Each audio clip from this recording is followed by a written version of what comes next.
কিরে বন্ধু, কেন ফোন দিলি? আমি কাজ টাজ রেখে চলে আসছি, তাড়াতাড়ি বল। আরে বন্ধু, শান্ত হ, শান্ত হ। আগে একটু সবাই বস, তারপর বলছি। আরে বন্ধু, এখন বল কি হয়েছে? আরে বন্ধু, আমি একটা জিনিস বুঝতে পারছি না।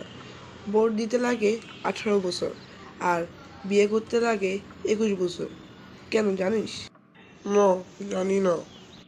না জানলে আমার থেকে মন দিয়ে শুন। তাড়াতাড়ি বল, আমার সময় নেই। আরে বলছি, ধৈর্য ধর। ভোট দিতে লাগে 18 বছর, আর বিয়ে করতে লাগে 21 বছর। কারণ হলো, দেশ চালানোর চাইতে বউ চালানো খুবই কঠিন, বুঝছো? তুই এগুলোর জন্য ফোন দিস? আমার মন চায় এক থাপ্পড় দিয়ে তোর সব দাঁত পালা দিতাম। আর জীবনে আমায় ডাকবি না, আমি গেলাম। বন্ধু, রাগ করিস না, রাগ করিস না, বস, শান্ত হ। সব, আমি গেলাম, টাটা।